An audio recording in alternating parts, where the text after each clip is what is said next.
તો મિત્રો આ છે અમારા ક્લાયન્ટનો ફાઇનલ લુક, એક સરસ મજાની સોફ્ટનેસ, શાઇન, સ્ટ્રેટ લુક અને સરસ મજાનું મેનેજેબલ લુક. તો આ ટ્રીટમેન્ટ અમે કઈ રીતે કરી એના માટે આખો વિડીયો જરૂર જોજો. તો કેમ છો મારા વાલા મિત્રો, હું છું ગૌરાંગ સોલંકી અને ફરી એક સ્વાગત છે તમારું બધાનું મારી યુટ્યુબ ચેનલમાં. તો મિત્રો આજના જે અમારા કસ્ટમર છે જેમને 1 વર્ષ પહેલાં ઓલરેડી એમને હેરમાં સ્ટ્રેટનિંગ ટ્રીટમેન્ટ કરાવી હતી, પણ એ સક્સેસ નહોતી ગઈ, જેની હિસાબે એમને બહુ વધારે ડેમેજ હેર થઈ ગયા છે, રફનેસ થઈ ગયા છે, શાઇન વહી ગઈ છે એના હેરમાંથી અને એક નવો રીગ્રોથ આવી ગયો છે, જેના હિસાબે એને બહુ વધારે હેરફોલ થાય છે.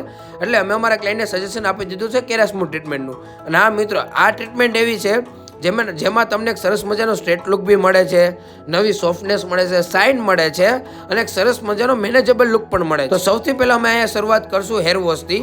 હેર વોશ કર્યા પછી અમારા ક્લાયન્ટના જે હેર છે આપણે 100% ડ્રાય રાખશું. ડ્રાય કર્યા પછી અમે અહીંયા પર યુઝ કરીએ છીએ સ્વાસ્કોપ ગ્લેડનું સ્ટ્રેટનિંગ ક્રીમ. અને આ ક્રીમમાં એવું છે કે જેની હિસાબે અમારા ક્લાયન્ટને એક સરસ મજાનો નવો સ્ટ્રેટ લુક મળશે, રીગ્રોથમાં આવી અને જેટલા બી એને હેરમાં જે પહેલી ટ્રીટમેન્ટ થઈ હતી એ બધા હેર પાછા રિફ્રેશ થઈ જાય. તો અહીંયા આપણે સ્ટાર્ટ કર્યું છે અમારા ક્લાયન્ટના હેરમાં ક્રીમ એપ્લિકેશન. અને હા મિત્રો, ક્રીમ એપ્લિકેશન કર્યા પહેલાં ખાસ વાત કે તમે જે ક્રીમ અપ્લાય કરો છો એ તમારા સ્કેલ્પ ઉપર ટચ ના થવું જોઈએ. અગર સ્કેલ ઉપર ભૂલમાંથી અગર ટચ થઈ ગયું છે તમારાથી, તો તમે કોઈ બી એક ટિશ્યુ પેપરથી પાછું સરખી રીતે ક્લીન કરી નાખો, જેની હિસાબે અમારા ક્લાયન્ટ જે છે એના સ્કેલ્પ કોઈ દિવસ રેડનેસ બી નહીં થાય અને ઇચિંગ પણ નહીં થાય એને, અને સ્કેલ્પ કોઈ દિવસ વીક પણ નહીં થાય. અને હા, અને તમે જે એપ્લિકેશન કરો છો એમાં તમારો જે ક્રીમનો જે ઉપયોગ કરવાનો છે જરૂર પૂરતો જ કરવાનો છે, બહુ ઝાઝો પણ નથી કરવાનો ભાઈ, જેની હિસાબે તમારી જે ક્રીમ છે એ વેસ્ટ ના જવી જોઈએ. અને એ તમે જે ક્રીમ એપ્લિકેશન કરો છો એ હંમેશા પ્રોપર રીતે સરખી રીતે મસ્ફિકેશન થવું જોઈએ. અને આપણું જે સેક્શન છે એ બહુ જ જાદુ થીન બી નહીં, થીક બી નહીં, મીડિયમ સેક્શન હોવું જોઈએ, જેની હિસાબે ક્રીમ બધા વાળમાં છે ને સરખી રીતે મસ્ફિકેશન થઈ જાય. અને મિત્રો, અહીંયા આપણી જે ટ્રીટમેન્ટ છે એનો જે ફર્સ્ટ પાર્ટ છે એ કમ્પ્લીટ થઈ ગયું છે. થોડીક વાર માટે આપણે ક્લાયન્ટને બેસાડશું, 15-20 મિનિટ પછી આપણે એના વાળ પાછા ચેક કરીશું. અને આ મિત્રો, હંમેશા ચેક કરવા માટે આપણા જે ક્લાયન્ટ છે એનો કોઈ બી એક પાર્ટમાંથી તમે એક સિંગલ હેર લ્યો અને પ્રોપર તરીકેથી એને ખેંચવાનો છે. ખેંચ્યા પછી અગર તમને એમના હેરમાં કલ્સ જોવા મળે છે તો સમજી લેજો કે ભાઈ એના જે નેચરલ બોન છે એ બધા બ્રેક થઈ ગયા છે. આપણે જે ક્રીમ અપ્લાય કર્યું હતું એનું સરસ મજાનું આપણે એક રિઝલ્ટ મળી ગયું છે. રિઝલ્ટ આવી ગયા પછી આપણે કરવાનું છે સાદા એવા પાણીથી હેર વોશ. ને હા મિત્રો, હેર વોશ કરવા ટાઈમે એક વસ્તુનું ખાસ ધ્યાન રાખવાનું છે કે ભાઈ આપણે જે ક્રીમ લગાડી છે એ સરખી રીતે મસ્ફિકેશન કરીને આપણે કાઢવાની છે, જેની હિસાબે કે ક્રીમ ઘણી જગ્યાએ એમને રહી જતી હોય છે ક્લાયન્ટના વાળમાં, જે વસ્તુ ના રહેવી જોઈએ. પહેલાં સરખી રીતે પાણી નાખીને ક્રીમનું મલ્સિફિકેશન કરો, જેની હિસાબે ક્રીમ આખી સોફ્ટ થઈ જાય ને સરખી રીતે બધા વાળમાંથી નીકળી જાય. અહીંયા આપણે માસ્કનો પણ યુઝ નહીં કરી, કેમ કે આપણે હજી ટ્રીટમેન્ટ અપ્લાય કરવાની બાકી છે. હેર વોશ થઈ ગયા પછી આપણે સિરમ પણ અપ્લાય નહીં કરી ને હેરની કોઈ પણ પ્રોડક્ટ આપણે અપ્લાય નહીં કરી, ખાલી સાધારણ રીતે આપણે ખાલી ટોવેલ ડ્રાઈવ સરખી રીતે કરશું, જેની હિસાબે બધું જે પાણી છે સરખી રીતે નીકળી જાય. ને એના પછી આપણે કરવાનું છે ડ્રાયર. અને મિત્રો, ડ્રાયરમાં કોઈ કાંઈ નિયમ અત્યારે આ હેરમાં લાગુ નહીં પડે કે ભાઈ તમે કોલ્ડ ડ્રાયર કરો કે મીડિયમ ડ્રાયર કરો. ડાયરેક્ટલી તમે અહીંયા હીટ ટેમ્પરેચર ઉપર તમે ડ્રાયર કરી શકો છો આરામથી, કેમ કે આ ટ્રીટમેન્ટ માટે આપણા જે ક્લાયન્ટના હેર જે જોઈએ છે 70-80% જેટલા ડ્રાયનેસ જોઈએ છે. એટલે સરખી રીતે બધા હેરમાં આપણા જેટલા બી વાળ છે સરખી રીતે ડ્રાય થઈ જાય એના માટે સરસ મજાની તમે પહેલાં બ્લો ડ્રાય કરી નાખજો. બ્લો ડ્રાય પૂરી થઈ ગયા પછી આપણે અપ્લાય કરવાનું છે અમારા ક્લાયન્ટના હેરમાં બીજી ટ્રીટમેન્ટ, જેનું નામ છે કોકાકબાના. એક નેનોપ્લાસ્ટિયા ટ્રીટમેન્ટ છે.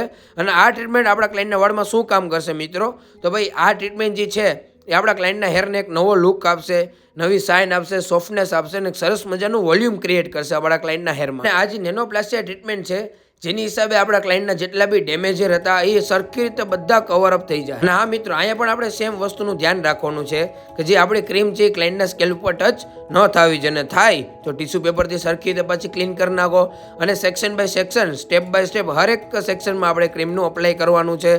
અને સેમ વસ્તુ કે આપણા જે ક્લાયન્ટના જે સેક્શન છે બહુ થીન બી નહીં, થીક બી નહીં, મીડિયમ જ હોવા જોઈએ. અને એમાં આપણે આપણા ક્લાયન્ટના હેરમાં ક્રીમનું એપ્લિકેશન કરવાનું છે. હા મિત્રો, અહીંયા આપણે જે ટેકનિકનો યુઝ કર્યો છે એ ડેપિંગ ટેકનિક છે. ડેપિંગ ટેકનિક એટલે શું કે ભાઈ આપણું જે ક્રીમનું જે એપ્લિકેશન છે એ ડેપ રીતે લગાવવાનું છે, કટકે લગાવવાનું છે, જેની હિસાબે હરેક વાળમાં સરખી રીતે ઉપર ને નીચે બધી જગ્યાએ ક્રીમ આપણું સરખી રીતે બધા હેરમાં એપ્લિકેશન થઈ જાય, સરખી રીતે મલ્સિફિકેશન બી થઈ જાય. અને હા મિત્રો, આ જે ટ્રીટમેન્ટ છે એ તમે વર્જિન હેર ઉપર પણ કરી શકો છો અને ટ્રીટમેન્ટવાળા અગર હેર છે તો પણ તમે કરી શકો છો. બંનેમાં તમને અલગ અલગ ટાઈપનું રિઝલ્ટ મળશે. અગર વર્જિન હેર છે તો એ ટાઈપનું તમને રિઝલ્ટ મળશે અને ટ્રીટમેન્ટવાળા હેર છે તો તમને એ ટાઈપનું રિઝલ્ટ મળશે. ને અહીંયા અમારા જે ક્લાયન્ટની જે એપ્લિકેશનની ટ્રીટમેન્ટ છે એ કમ્પ્લીટ થઈ ગઈ છે અને એનો ટાઈમિંગ જે છે ને એનો પ્લાસ્ટિક એનો આપણે 1 કલાકનો છે. 1 કલાક સુધી આપણે ક્લાયન્ટને એમને રાખવાના છે. ત્યાં સુધી તમે હેરને સરખી રીતે કવર પણ કરી શકો છો. અહીંયા ટાઈમિંગ પૂરો થઈ ગયા પછી આપણે કરવાની છે ટાઈટ બ્લો ડ્રાય. તો હા મિત્રો, ટાઈટ બ્લો ડ્રાય એટલા માટે હવે આપણી જેટલી બી વેસ્ટ પ્રોડક્ટ છે એને આપણે સ્મોક દ્વારા બહાર કાઢી નાખવાની છે અને જેટલી હેરને જરૂર હશે એટલી પોતે રાખી લેશે.